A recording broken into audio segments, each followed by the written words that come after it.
Hoje nós ouvimos falar na liturgia da palavra da fé. A fé que tem por objeto aquilo que a gente não vê. Isso é próprio da fé. Crer sem ver.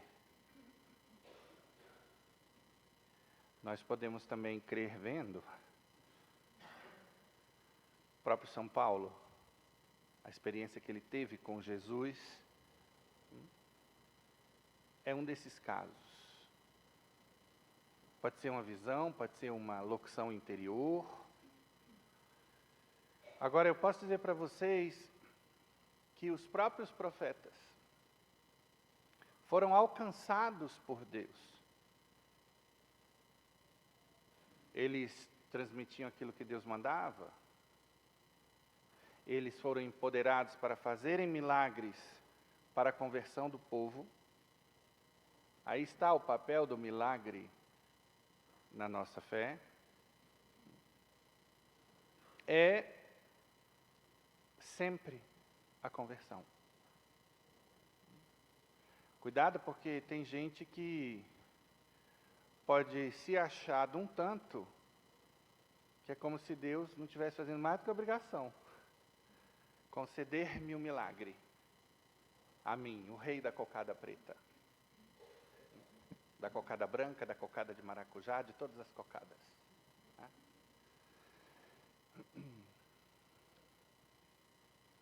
E vejam que o magistério da igreja nos fala da importância da razão neste caminho para Deus.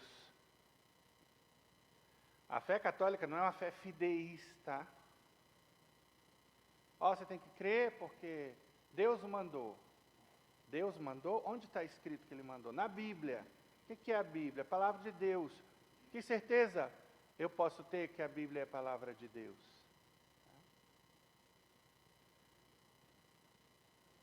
Por que eu insisto tanto na catequese aqui? Inclusive, eu diria até sobretudo, para aqueles que já têm todos os sacramentos, porque via de regra, o povo católico é muito reativo. Quando é que a igreja exige formação? Para ministrar a primeira comunhão de uma criança. Bom, tem outras formações menores entre aspas, como curso de batismo para pais e padrinhos. Temos curso de noivos. E temos crisma. Grosso modo é isso. E o interessante é ver o quanto que o povo de Deus puxa faca para a igreja. Se o curso de noivos não for curto, se o padre inventar a catequese de perseverança, eu não consigo entender um pai, uma mãe que acha um fardo levar o filho para se formar nas coisas de Deus. Não entendeu nada do Evangelho. Esse pai e essa mãe estão precisando de conversão urgente. Para ontem. Agora você vê esse pai e essa mãe no churrascão, se requebrando, com a cerveja na mão, às vezes ao som de Anitta. E aí? Aí depois não sabe porque o filho está pensando em se matar, porque a filha engravidou aos 14 anos. Você não fez seu dever de casa, papai? Você não fez seu dever de casa, mamãe? Tudo da igreja é um fardo, tudo incomoda, tudo tem que ser mínimo. As pessoas chegaram a esse grau de falta de noção. Quando a gente fala que os critérios da igreja para padrinho de batismo, tem gente que puxa fuzil. Porque já escolheu o padrinho que está totalmente troncho, totalmente fora do padrão. Gente, quando eu falo troncho, não é com desdém por uma pessoa que não está dentro do padrão, nós amamos a todos. Entendam. Tá? Porque hoje, inclusive, eu quero entrar aqui. O pecador soberbo, que é a medida de todas as coisas, ele se ofende quando a gente fala assim. No fundo, ele não está gostando do discurso, ele está querendo uma boa desculpa para cair fora da igreja, para sair dessa paróquia. Por quê? Porque ali, ó, ele recebe um tapa. Agora, o humilde, quando recebe o tapa, ele abaixa a cabeça e fala, Senhor, ajuda-me a melhorar. Senhor, eu estou aí, mas com a tua ajuda eu vou melhorar. Mas hoje, cada um é mais sabichão que o padre, que o bispo, que o papa, que os santos. Então aí não tem nem o que falar.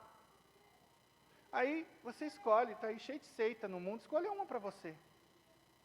Só que aqui tem regra. Eu costumo dizer, aqui não é a casa da Noca, não. Quem é a tal da Noca, hein? Depois me falem, porque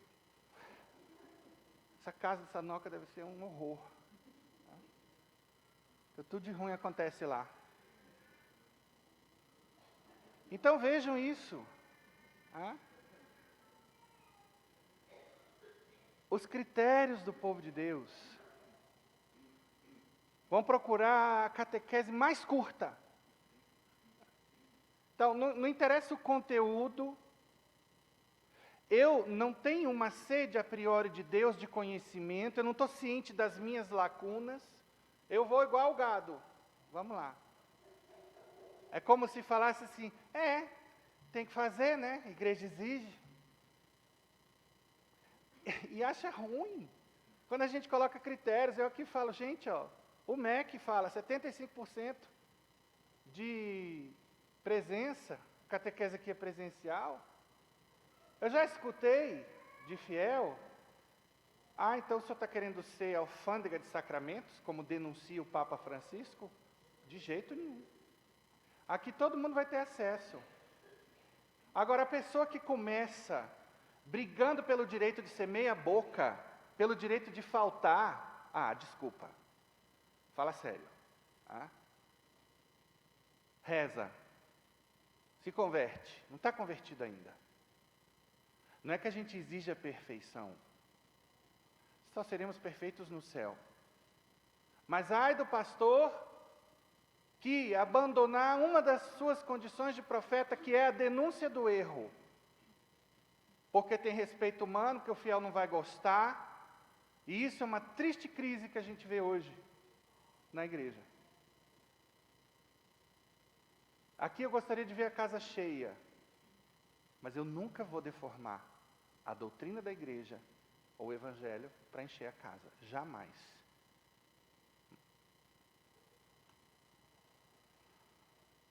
Então, embora seja essa característica da fé, crer sem ver, quanto mais nós tivermos base para crer sem ver, tanto melhor para nós. E ou vocês dois estão em pé aqui, tem lugar aqui na frente, por favor. Isso. Ou peçam cadeiras ao pastoral da acolhida aí, poderem se sentar. Então, vejam, hoje a gente pega as pessoas em crise, quando a gente vai ver, os questionamentos são, mas será que isso que Deus promete, Ele vai cumprir? Olha, padre, aqui está dizendo, pedir e recebereis, eu estou pedindo, Deus não está me atendendo. Será que Deus me ama? Esses questionamentos, sobretudo todos aqueles que duvidam de qualquer virtude de Deus, de qualquer nota de Deus, são defeitos de formação. A ideia é a formação, favorecer a fé. A razão, favorecer a fé. Que não depende só de razão, depende de ação. Quem estiver de pé, cuide-se para não cair, diz a palavra. Se a pessoa sai circulando por ambientes de pecado, ela vai cair em algum momento. Por isso a Bíblia diz, não vos assenteis na roda dos ímpios. Fé é dom, depende da graça de Deus. E aí, óbvio, Deus, vendo que eu me esforço para crescer na fé, a graça vai aumentando. Por isso, não demos tanto trabalho a Deus. Tudo bem que Deus, eu posso ser o pior pecador, Ele está lá, tem aquela graça mínima, enquanto eu estou vivo, Deus está me dando a oportunidade de ir para o céu. Por isso, não aceite o discurso de Satanás, que vai falar para o pecador, está vendo, você não tem jeito, você tem esse vício aí, isso aí, você não está talhado para o cristianismo.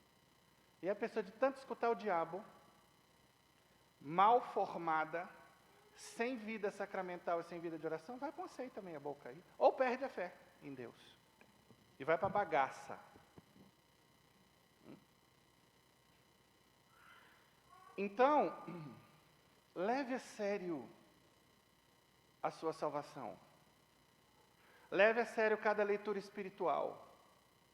Cada homilia que lhe é mandada pelo WhatsApp, quantos não ignoram? Leem tudo, fofoca. Se é uma coisa de maquiagem no Instagram, está lá a mulher vendo. Não é pecado você, sei lá, a mulher que, inclusive, quer ficar bonita para o povo. Se não é para captar aplauso, está valendo. Se é por amor, especialmente para o seu marido. Tem mais é que ficar bonito, senão a concorrência leva. Ou sem vergonha, né? Claro. Porque o cara que é firme, a mulher pode estar no CC e ele está ali, achando cheirosa. Isso é amor. E fé e penitência. Né? Então, o que eu estou querendo mostrar aqui, gente, mais uma vez, tem o católico que é o franco atirador.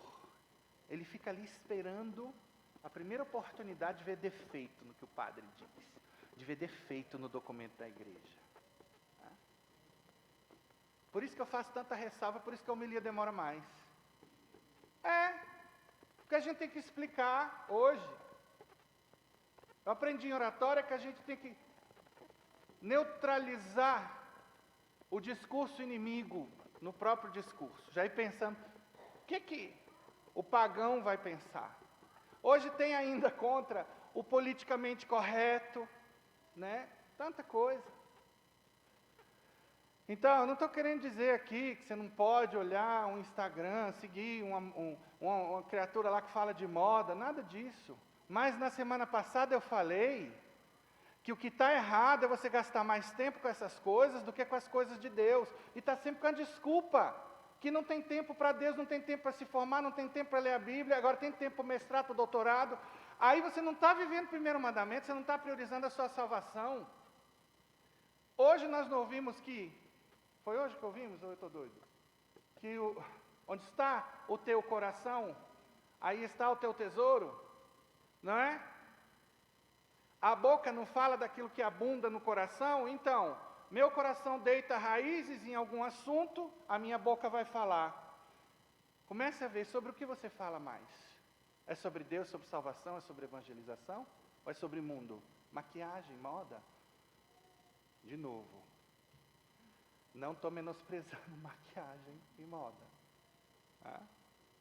Está vendo? A gente fica doido já. Padre moderno fica assim, ai meu Deus. Se eu falar isso, eu tenho que ressalvar isso aqui, isso aqui. Dá vontade de ligar o botãozinho do dane-se. É dane-se o nome do botão, viu? No catolicismo é dane-se. E deixar no automático. Pense o que quiser. Mas eu tenho um compromisso. Eu tenho um compromisso com Deus, eu tenho um compromisso com vocês. Eu sempre digo, aqui a homilia vai durar o tempo que tiver que durar. Sabem por quê? Aproveitando que tem muita gente nova, galera da velha guarda, da velhíssima guarda, tem todas as guardas aí. Só a guarda, está todo mundo bem conservado. Olha a ressalva aí. Oh Jesus, vamos lá. Então, até me distraí, tá falando de quê? Ó, tá vendo? Reteve só a velha guarda, olha aí. Mas eu sei, você está sorrindo, não rolou mágoa nem nada. Então, me perdi, sinceramente. Ai, meu Deus, a idade.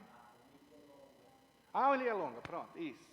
Então, veja bem, a gente estuda 7 anos, é o que um padre estuda, às vezes 6. É uma licenciatura em filosofia, um bacharelado em teologia. E tem aqueles padres que vão para mestrado, doutorado, e vão fazer pós-graduações. Pós-graduações eu tenho várias, não tenho mestrado e doutorado. A gente não para de estudar. E sabem por quê? Eu estou vendo uma médica aqui na minha frente. Você vai dar unção dos enfermos no hospital, é cheio de cartazes, de simpósios, de seminários. No início do meu sacerdócio, eu falei, caramba, como essa galera estuda, olha isso aí. E vendo os colegas indo fazer um mestrado e tal, nós lidamos com a parte mais nobre. Temos que estudar e estar preparados. Agora, às vezes o padre se ausenta, o povo bota beijo para o padre. Está indo fazer um curso para o bem do povo. O povo de Deus acha ruim. Então, a gente precisa mudar nossos critérios. Por quê? A gente tem que entender a essência.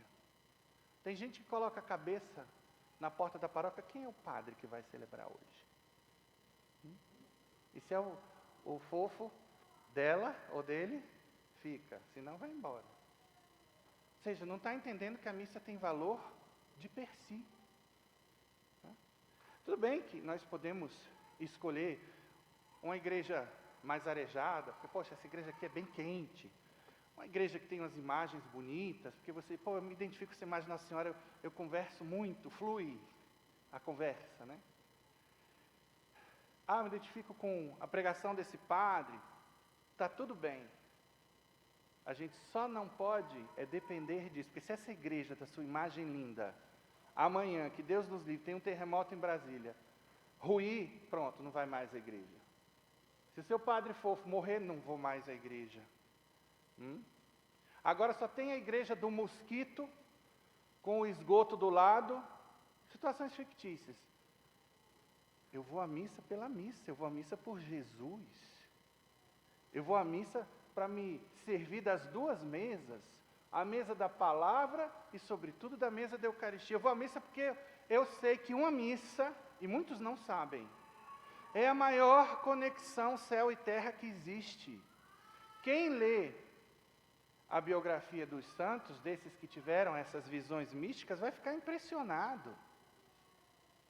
Padre Royce, que está em processo de canonização, tinha visões incríveis da sobrenaturalidade da missa.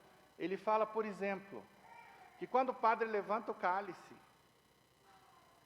Jesus está sendo espetado no seu coração pelo centurião, e o sangue cai no cálice. Não vou entrar em detalhes de uma teologia em cima disso, mas Deus quer, quando Ele permite esse tipo de visão, que nós compreendamos melhor através da sensibilidade, ou seja, dos sentidos, através de uma linguagem com a qual Ele pode se comunicar conosco, porque Deus é puro Espírito, e para se comunicar conosco, Ele tem que se valer de uma linguagem humana. Por isso que a Bíblia fala, a mão de Deus pesou sobre Israel. Deus não tem nem mão. Mas a gente entende o que quer dizer a mão de Deus pesou sobre Israel. Então esse é um ponto.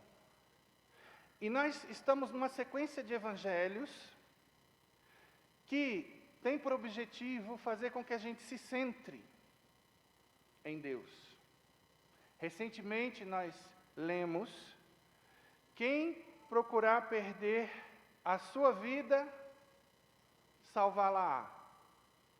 E quem procurar ganhar a sua vida, perdê-la-á.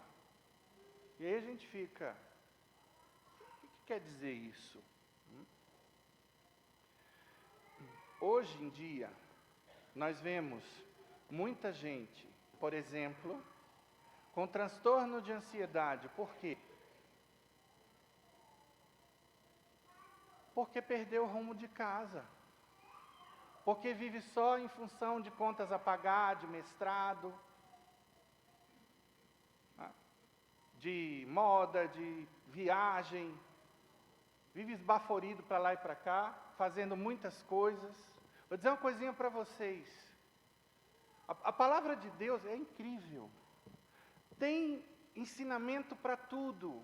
Por isso a gente precisa ler, meditar. E hoje tem internet, ninguém tem desculpa. Tem excelentes padres catequistas.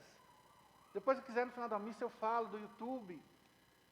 Para ensinar o conteúdo da palavra, mas ninguém tem tempo, todo mundo vive no corre-corre. O corre-corre, já falei, é a conta do incompetente social, porque é por causa do corre-corre que a gente não liga para um amigo no dia do aniversário dele. Tem gente que chega ao cúmulo de ficar replicando. Uma pessoa dá os parabéns, muitas felicidades, desejo muita luz, muita saúde, aí o outro pega, copia e cola, parabéns, meu filho. Aí todo mundo acha bonitinho, todo mundo fala a mesma coisa. Cara, sinceramente, não é por aí. E é assim que a gente vai perdendo as virtudes. A gente vive na sociedade líquida. Tudo escorrendo pelo ralo, os valores, tudo. Pega o telefone e liga para o seu amigo. E aí é na conta do corre-corre que a gente coloca também as incompetências com relação a Deus, com relação ao próximo. Então a gente precisa parar e ver o que é mais importante, começar a planejar a vida espiritual. A conta bancária está em dia, você sabe quanto você tem lá, quanto que a aplicação está gerando. Agora e a conta espiritual, como é que está? Então, a gente vê muitas pessoas com transtorno de ansiedade. Por quê? Por conta de muitas preocupações, muitos afazeres. Lembra do evangelho de Marta e Maria? Marta está lá preocupada, tudo bem, coitada, ela estava ali, queria servir Jesus, todo mundo super bem. Mas esse evangelho mostra um pouco isso, que está acontecendo hoje em dia. E a gente se distrai daqui para ali. Eu vou dizer uma coisa para vocês. Ontem eu fiz um jantar que há muito tempo eu queria fazer. Para o meu irmão, para os meus sobrinhos. Um jantar de gala. Eu não fiz questão só de fazer a comida. Porque tudo deve ser oportunidade para a gente crescer em virtudes. Anota uma frase, que também é de minha autoria. Eu estou começando a escrever algumas frasezinhas. São bobinhas, mas ajudam. Para quem ama muito, fazer o melhor pode não ser suficiente. Então, fiz o que eu podia de melhor. Primeiro consultei, perguntei o que queriam comer. Não, o que você quiser, a gente aceita uma surpresa. Pedi. Eu não mando nada. Pedi para uma colega que manda bem naquele aplicativo Canva, faça um menu. Coloquei o menu, não precisa de menu, mas eu quis que eles se sentissem especiais. Tem um menu para o seu jantar aqui hoje. E fiz um jantar que começou no drink e terminou com bombom, petit four. Por quê? Porque essa é uma virtude que eu aprendi com a minha mãe, chama-se hospitalidade. Vamos lá, pega seu brinquedinho aí. Brinquedinho é um celular. Entra na sua Bíblia, Hebreus. Vamos lá. Hebreus 13. 1. Estou em Coríntios, Hebreus. Pega lá. Hebreus está no Novo Testamento. Quem está procurando Hebreus no Velho, já para a catequese. Quarta-feira a gente tem um encontro.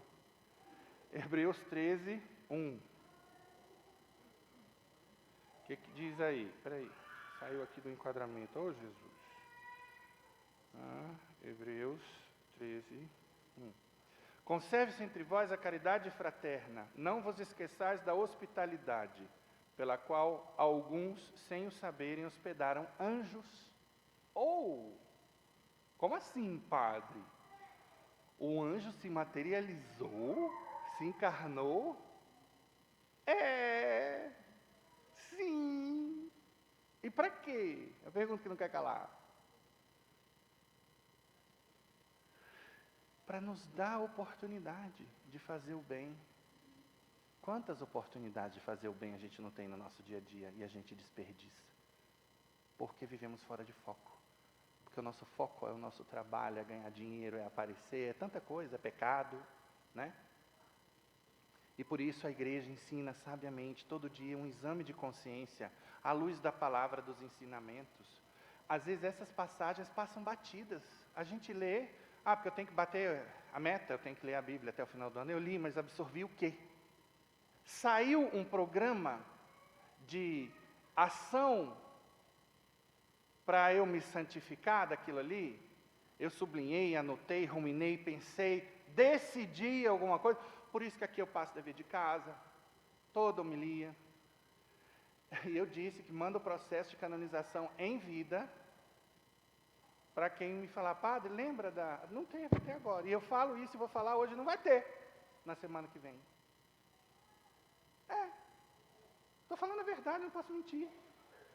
Para não mentir, me lembro de uma vez eu fiz um desafio para casais e tal, ele compôs uma música para a esposa, até Daniel Kenji, esposo de Juliana, eles podem dizer. Ele veio para mim e falou, fiz. Cara, velho, são 19 anos. Aí a gente fala isso, tem gente que fica chateada, poxa, o padre fica puxando a orelha. Quem está dizendo isso, sabe por quê? Porque está se identificando. E mais uma vez, vamos vestir as sandalinhas da humildade e melhorar. Quando a gente faz qualquer tipo de denúncia, não é com espírito de, sabe, que a gente gosta de bater. Não. Quem é pai aí, quem é que gosta de bater? Agora, todo pai não tem que corrigir o filho? Mesmo que doa, que o filho chore, que não goste? Então vamos entender isso desse jeito. Tudo que a gente quer é o bem de vocês. Eu quero todos vocês no céu, todos. Por quê? Porque Deus quer a salvação de todos, mas nem todos querem a salvação de Deus. Eu costumo dizer que a porta do céu não é estreita, mas o Evangelho diz que sim. Sim, mas é porque nós estreitamos a porta do céu. Porque não queremos corresponder ao que Deus pede. Então vejam, ontem, tudo lindo. Só que eu fiquei preocupado, olha as preocupações, porque me enrolei. Ontem acabou que eu, quando fui marcar o compromisso, não lembrei que tinha a missa de Nossa Senhora, que eu tinha que celebrar, está aqui e tal, papapá. Acabou que as compras eu fiz depois. E por conta do horário, não queria demorar muito, queria caprichar, mas né, você fica preocupado. Isso vai causando uma tensão, um grauzinho de ansiedade. Poxa, vai demorar um pouco mais e tal. O padre virou Marta. Marta, fiz tudo lindo. O jantar foi martificado. Só que Maria não apareceu. Eu tinha uma mensagem para passar para eles. Eu queria ter rezado com eles em especial. E me distrair, isso para vocês verem que não é água benta que corre aqui, não. Quem duvidar é só me furar no final da missa. Nós temos desafios, nós clérigos, freiras, como vocês. Então, hoje, eu já pensei, já meditei, falei, caramba, da próxima vez não vai ser assim. Sabem por quê? Santo Afonso Maria de Ligório, que é doutor da igreja, tem um conselho que é genial.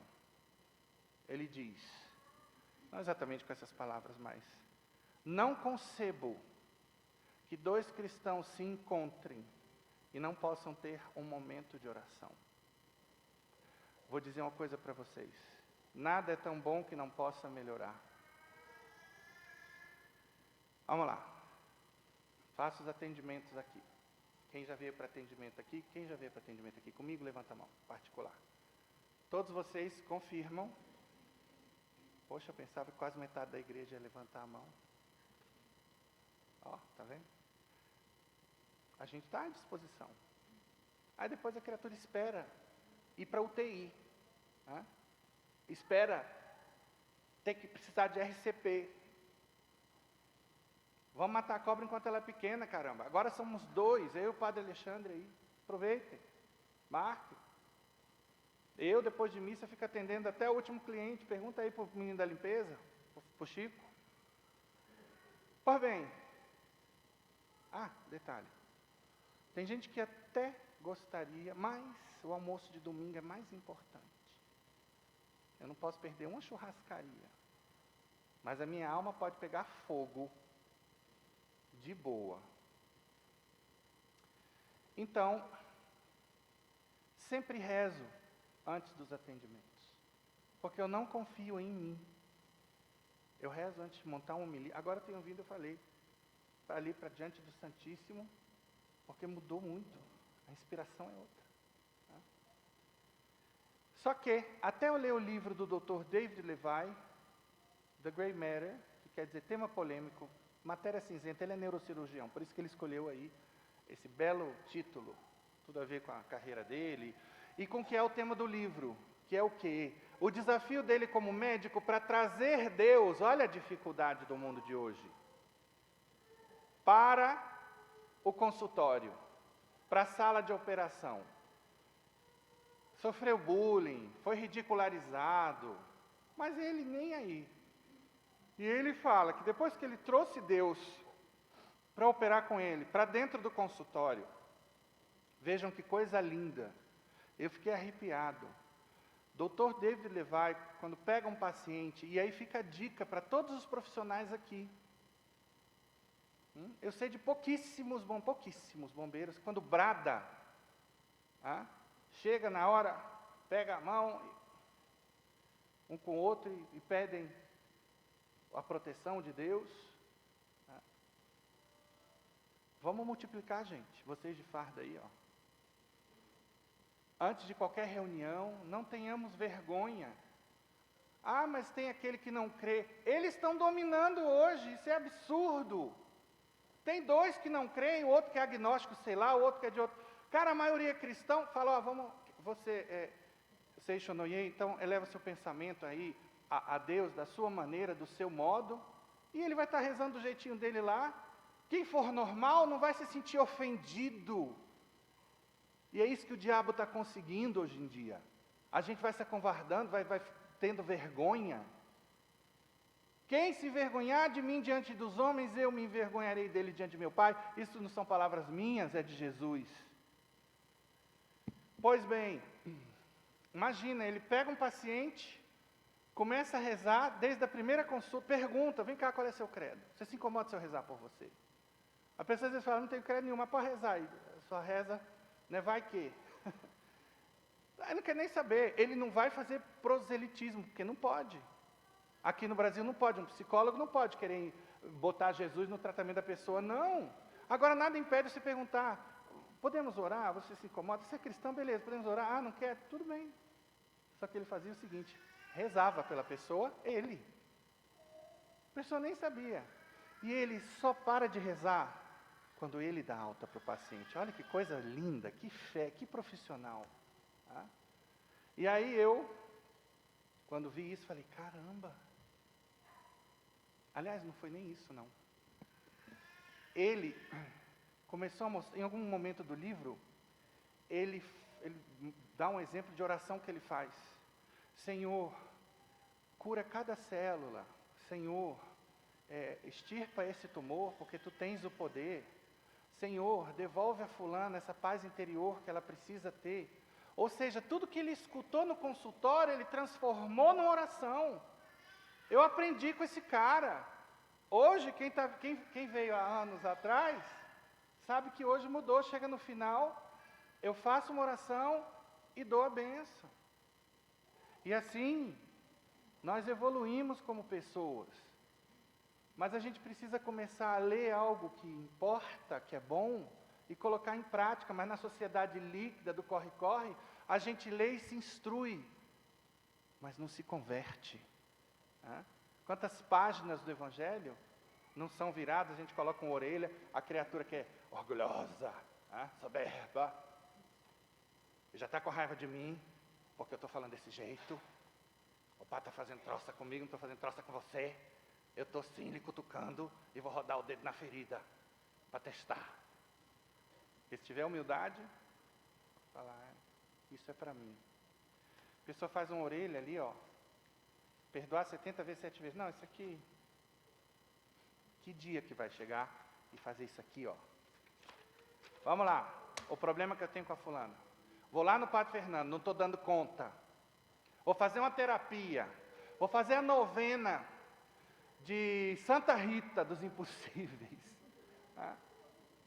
Isso, gente, precisa ser feito, isso é urgente.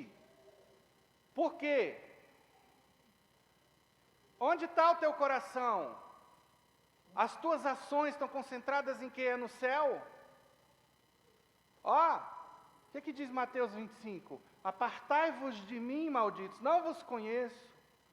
Tive fome e não me deste comer, tive sede e não me deste beber. E está lá. Então, o Evangelho que diz, quem procurar ganhar a vida, são essas pessoas que estão vivendo na horizontal. Agora, quando eu passo a priorizar Deus, e aí as minhas decisões profissionais, de relacionamento, tudo é em função do que está permitido, do que não está, do que pode me desviar da salvação ou não, muda tudo. A Bíblia ensina uma fórmula para a gente sair dessa piração de tanta ansiedade. Qual é a fórmula? Cada dia tem o seu quinhão de preocupação. Olha só, eu não posso ficar passando por outro dia, e tem gente que fica pensando, mês que vem, daqui a 2 meses, daqui a 1 ano. Vamos lá. Um exercício ótimo, que vem dos exercícios espirituais de Santo Inácio de Loyola. Imagina o médico falando, você tem 2 meses de vida, esse seu tumor é inoperável e é fatal. O seu foco vai estar em quê? No mestrado? Vai estar em aplicação? Vai estar em fulaninha do batom, que você segue lá no Instagram? Cai tudo. Tudo. Ora, será que você precisa ter uma notícia dessa? Entrar numa UTI para começar a se ligar em Deus? E aproveitar bem o tempo. Semana passada eu falei sobre uso do tempo. Mas, vamos ver. Sempre a Bíblia. Eu fico impressionado, gente. Quanto mais eu estudo as coisas do mundo, mais eu vejo que a Bíblia tem uma fórmula. Outro conselho, não se põe o sol sobre a vossa ira. Quantos casais não ficam de beiço um para o outro? Aí um dá gelo no outro. Pelo amor de Deus, cresce. Peter Pan, cresce. Então, quem leva a sério o Evangelho, vai entrar dentro do próprio coração e vai dar um jeito. Eu não estou conseguindo, vou procurar o padre. Não estou dando conta, novena. A Nossa Senhora do Perdão. Existe essa Nossa Senhora? Não, acabei de inventar. Para você, exclusiva. Criatura magoada. Nossa, a advocação é o quê? Nossa Senhora do Bom Parto. Maria, invocada pelas parturientes, que iam perder o bebê. E aí, naquele desespero, invoca Nossa Senhora, aí se salvam mãe e bebê. Nossa Senhora do Bom Parto. Nossa Senhora dos Navegantes, o barco está que balança e vai, e está caindo marinheiro para lá e para cá. Nossa Senhora, por favor, começa a rezar. Nossa Senhora dos Navegantes. Então, para Nossa Senhora do Perdão. Quando você falar Nossa Senhora do Perdão, ela já sabe para quê. Você não precisa nem falar, me ajuda a perdoar. Já sai rezando. Nossa Senhora do Perdão, a Maria cheia de graça, ela já sabe. Facilita. Bom, então,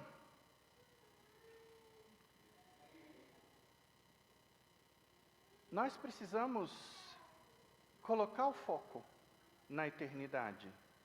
Tá? Vamos lá, esses dias eu participei de um culto ecumênico em ação de graça pela promoção de colegas de farda.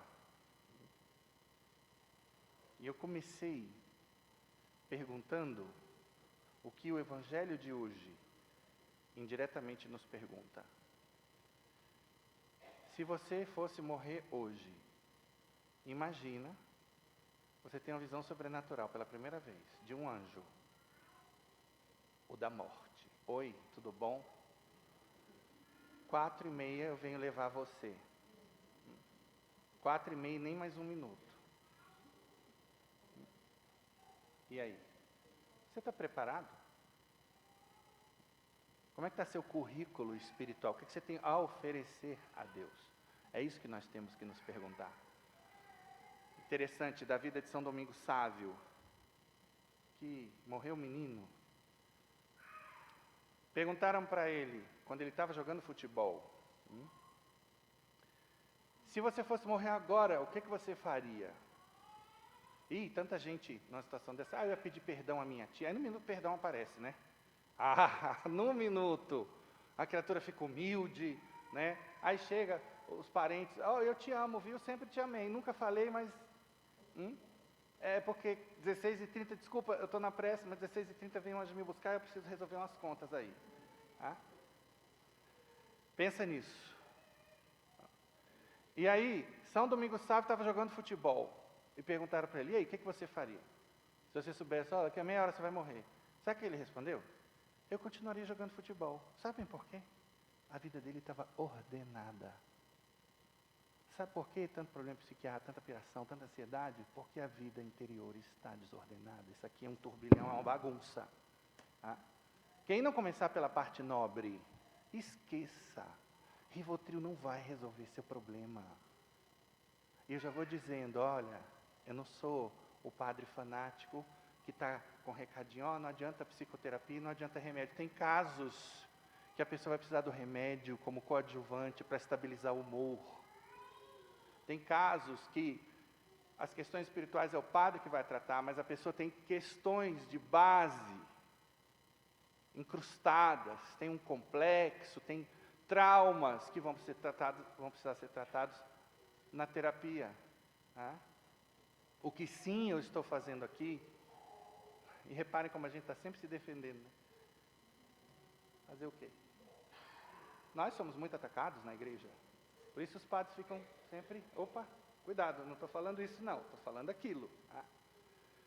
Então estou querendo dizer que, cuide sim da sua mente, cuide do corpo, cuide da sua beleza, mas não descuide do seu espírito. Dê atenção em especial ao seu espírito, porque é o que vai, o corpo bonito, saradão, tá? As suas curvas vão ficar todas aqui. Todas elas. O silicone vai ficar aqui. Nem os bichos comem o silicone, que é artificial. Então, gente, promoção é uma coisa boa? É, maravilhosa. Reflete esforço, mérito. Promoção vai me dar mais poder e vai me dar mais dinheiro. Concordam? Dependendo, até muito poder, se for para comandante geral, né? Agora, o que o Evangelho de hoje diz? A quem muito foi dado, muito será cobrado. Esse dinheirinho a mais, Deus está lá, esperando que você faça bom uso dele. Pode melhorar a sua casa? Sim. Pode sair do batom boca louca pro... Sem muitos exageros, tá? Pega um batonzinho da Avon aí, tá de bom tamanho. Não, eu estou falando isso, gente, porque hoje a futilidade está tomando conta. As pessoas querem se mostrar, é promovida, quer andar de BMW para mostrar. Olha só, cheguei no topo da cadeia alimentar. Tá? Agora eu como caviar. Para quê? Deus não vai perguntar se você comia caviar ou carne moída. Tá? Deus vai perguntar se você dividia o seu pão com os irmãos. Deus não vai perguntar a marca do seu carro. Deus vai perguntar quantas pessoas você levou nele. Para onde seu carro lhe levava? Mais para a igreja ou mais para a balada? Então a verdade é essa. O pecador gosta sempre de tentar acusar o padre da igreja. Está querendo dizer que é pecado ir para a balada? Não. Depende da balada, aliás, né? Vamos lá. Há baladas e baladas. Então, Deus vai me perguntar, o que eu fiz com esse poder? Toda autoridade vem de Deus. Alguma coisa Deus quer. E aí? Por isso tudo tem que estar alinhado com o princípio e fundamento de Santo Inácio de Loyola. O homem nasce para louvar, reverenciar e servir a Deus e através disso salvar a sua alma. É isso. Eu sou promovido para isso. Então eu pergunto, que uso você faz do seu dinheiro? Pode melhorar a roupa, melhorar o carro, mas você está aumentando a caridade? Agora pode passar de R$1 para R$2 para esse pessoal que pede esmola aí, os flanelinhas, e não promoveu eles por quê? A pessoa acha bonito e até crê que os tesouros da igreja são os pobres. Lê lá a vida do diácono, né? São Lourenço. Por que ele foi grelhado vivo? Porque o imperador mandou um oficial lá pedir os tesouros da igreja. E São Lourenço não mentiu, foi e levou os pobres. Pega lá a conferência de Puebla, que fala da opção preferencial pelos pobres. Não é a loucura da teologia da libertação, tá? Não é marxismo cultural, não. Estou falando da caridade mesmo. E aí, quando ele apresentou os pobres, foi grelhado, vivo. Então, aumentou seu dízimo, opa, aqui me interessou. Aumentou? Inclusive, eu vou dar uma dica para vocês. Quando for bater foto que tiver padre, fala assim para o pessoal, diga dízimo, aí o padre sorri, na mesma hora ele vai rir, sorrisão daqui até aqui. Agora hoje quando a gente fala de dízimo, o padre está virando pastor evangélico. Olha que coisa linda esses bancos, não ficou linda a igreja? Isso custa dinheiro. Tem gente que acha que aqui é o corpo de bombeiros que dá tudo, não é. E eu não falei isso para desfazer do corpo de bombeiros, não é. É porque as organizações da administração pública são burocráticas, tudo tem que ter licitação e tal. Então, às vezes, né, se eu for esperar uma licitação, Jesus já voltou pela segunda vez. Para eu poder botar um banco desse. E eu tenho que fazer tudo antes dele voltar a primeira vez. Então, eu tenho aqui os militares, a conta de água, de luz, né, o telefone, o PABX, o celular já a gente tem que pagar. E o resto todo aqui de liturgia, tudo vem de vocês. E eu agradeço aos benfeitores. Nós vamos fazer uma cerimônia, não esquecemos, não. Para colocar os nomes dos nossos benfeitores. Cada banco desse custou em torno de R$2.500. E foi família, casal, ou às vezes pessoa individualmente que falou, eu vou bancar. Quero ver a casa de Deus mais bonita. Isso é muito bonito. E faz um bem para todos nós. Então você foi promovido, está usando bem o seu dinheiro ou está só consumindo mais? E o seu poder? O seu poder está servindo para organizar melhor o seu ambiente de trabalho, para reconhecer as pessoas, para promovê-las? Ou só para bater a mão no balcão, exigir, punir, perseguir? Então nós vamos prestar contas a Deus. A semana passada eu falei de uma das coisas que Deus vai cobrar quando a gente passar para a eternidade, que é o tempo. O uso que eu fiz do meu tempo e eu dei para vocês. De Santa Teresinha do Menino Jesus, a melhor definição de tempo. Tempo é tudo que nós temos para ganhar o céu. É assim que fala quem está focado em Deus, quem quer viver o primeiro mandamento. Mas Deus também vai me pedir contas dos talentos que Ele me deu.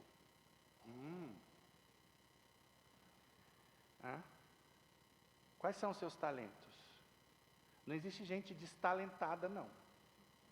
Se você se achar destalentado, venha conversar comigo, que eu vou mostrar. Tá? Bora conversar. Marca uma direção aí. E aí a gente tem que colocar tudo à disposição de Deus. Tá?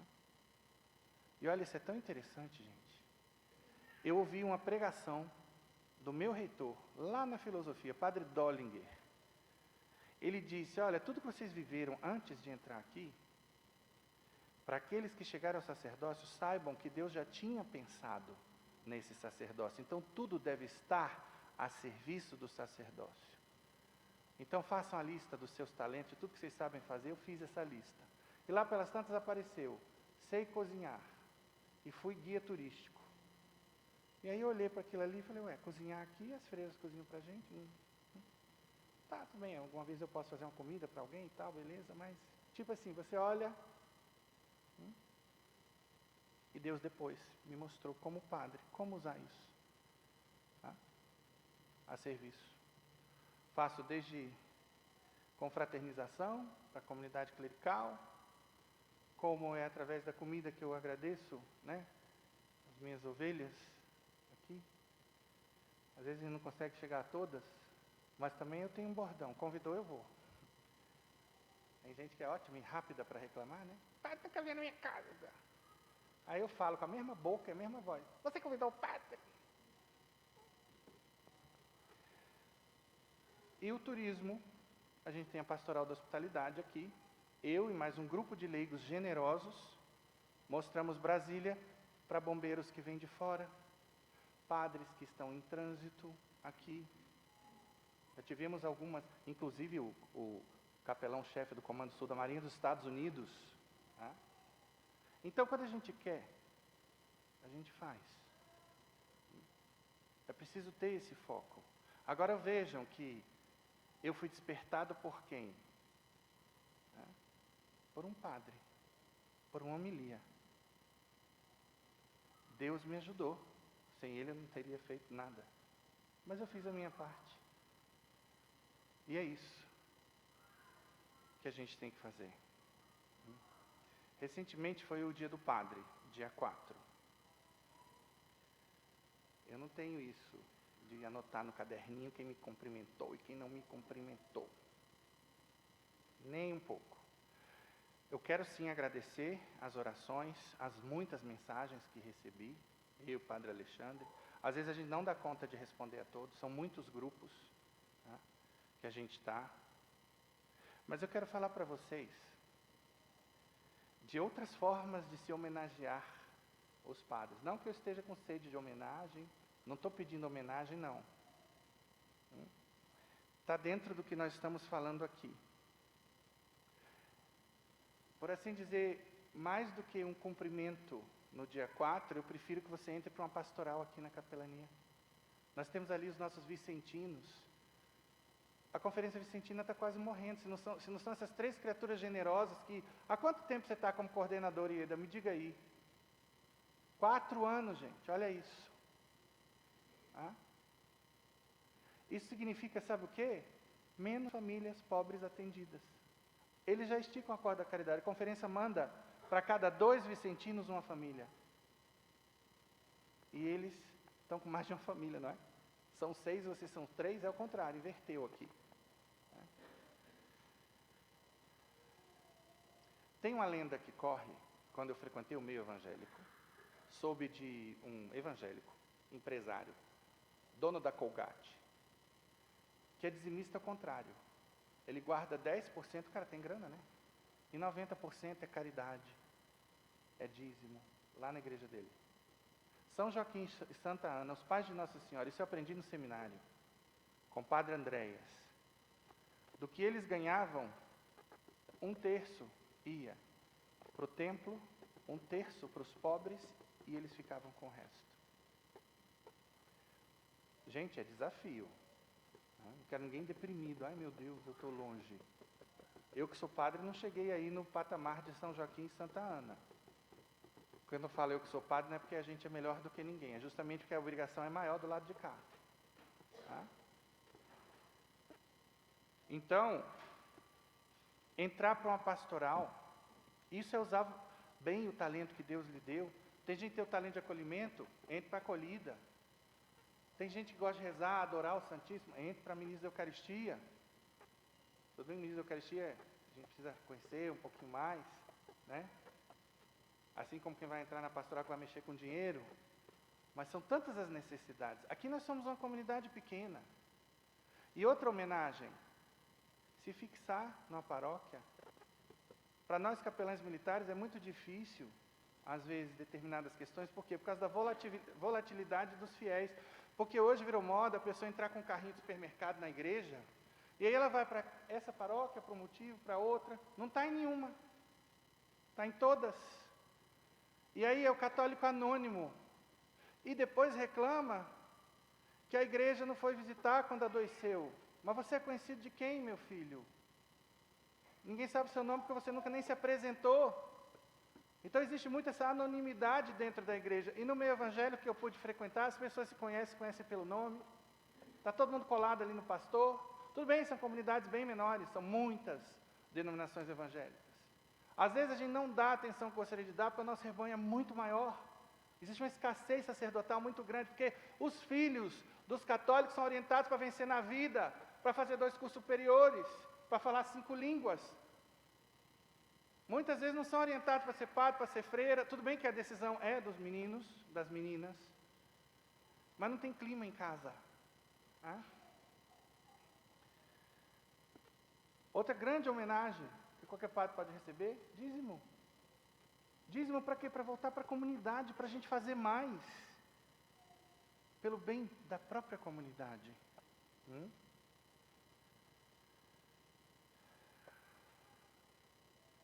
E cuidado com as falsas homenagens. Do que eu estou falando aqui?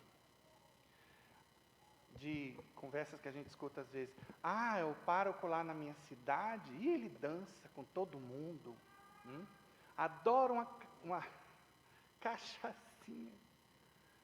Aí o povo de Deus, veja, com boa intenção, embriaga o padre. A mulherada chama ele para dançar. Aí daqui a pouco ele embriagado, dançando com a bela, acontece o quê? Que vocês já sabem, né? E aí? Isso não, de jeito nenhum. Nós não somos vacas sagradas. Corrigir os que erram a obra de misericórdia, dar bom conselho. Agora faça com caridade, porque tem gente que puxa um facão, entendeu? Às vezes a gente passa pela pessoa, eu estou pensando no que eu vou falar, tive um dia difícil, a criatura coloca um beiço, o beiço dela, imagina o beiço dando a volta e chegando aqui. Ai, o pai não me cumprimentou. Cara, eu nem vi você, se tivesse morrido, criatura. Eu ia passar batido, só ia saber se alguém dissesse, você viu que a fulana caiu?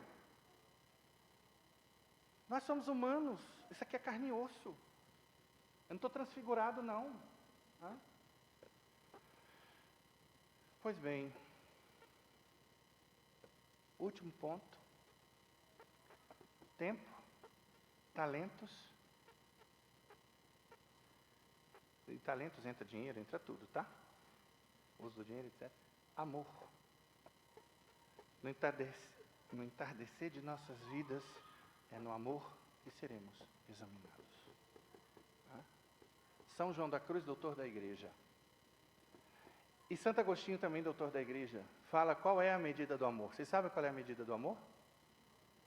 A medida do amor é amar sem medida. Daí vem a minha inspiração para a frase que eu falei aqui no início. Quando a gente ama muito, fazer o melhor pode não ser o bastante. Sobretudo quando Deus é o destinatário desse amor. Pensemos nisso. Louvado seja nosso Senhor Jesus Cristo.